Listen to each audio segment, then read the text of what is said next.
This is a case of an 18-year-old female patient who presented with acute onset tearing, retrosternal chest pain radiating to back. On the clinical examination, there was radial delay and significant discrepancy in the blood pressure between the right and the left arm.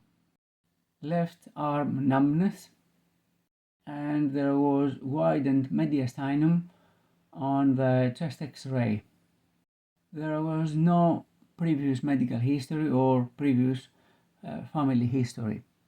The query was acute aortic pathology and CT aortogram was performed. Unfortunately, this non-ECG gated CT aortogram, and there are some limitations, but anyway, we can discuss the findings. Let's have a general look in the aorta. We can see the ascending aorta, the descending thoracic aorta,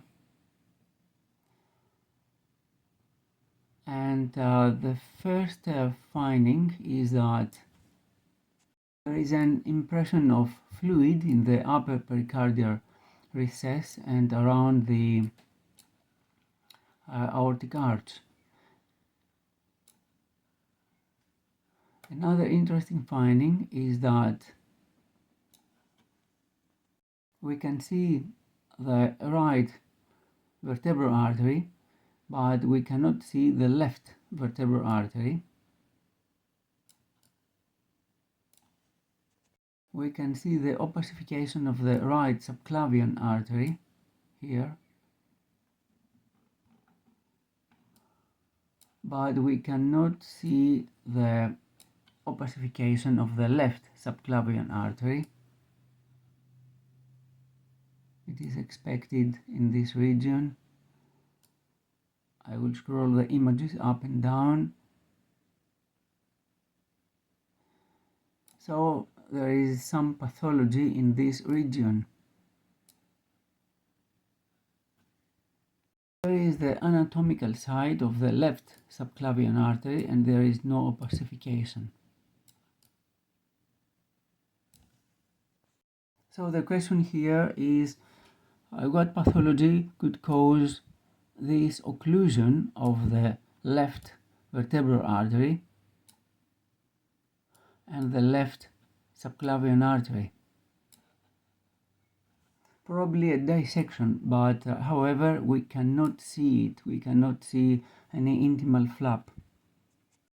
The most likely diagnosis in this case is intramural hematoma, extended and occluding the left subclavian artery and the left vertebral artery.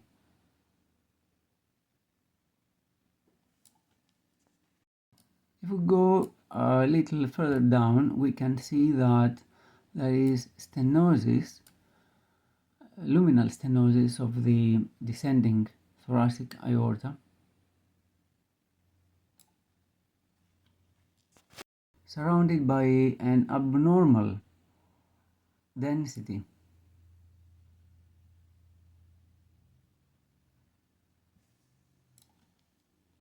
Here is the pre-contrast CT scan, and we can see a slight hyperdensity in this region, which may represent a second area of involvement, and this probably represents a second site of intramural hematoma.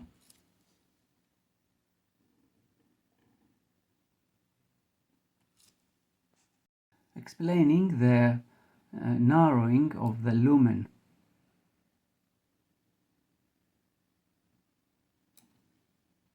Another interesting finding is that there are multiple opacities, peripheral opacities in the left lung,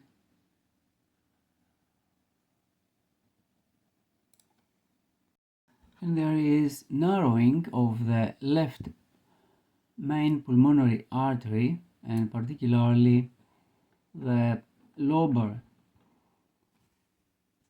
segment,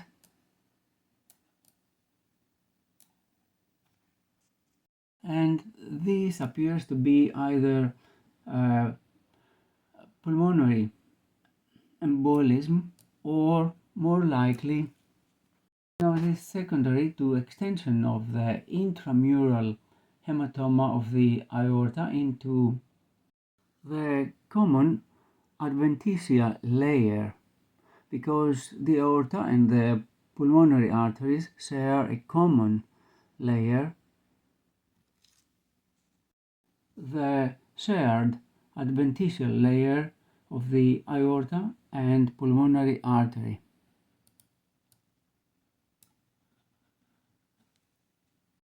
Another interesting finding is that there is dilation of the azygos vein, and in this case there is azygos continuation of the inferior vena cava.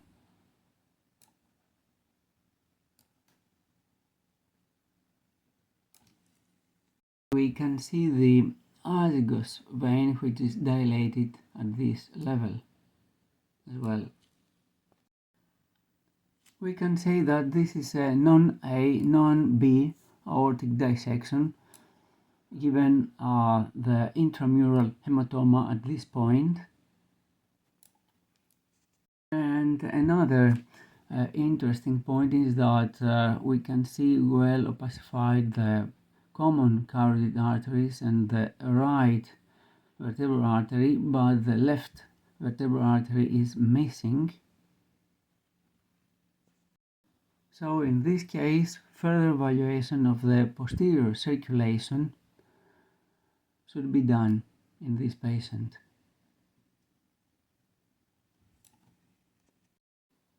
As a posterior circulation stroke is highly likely in cases like this.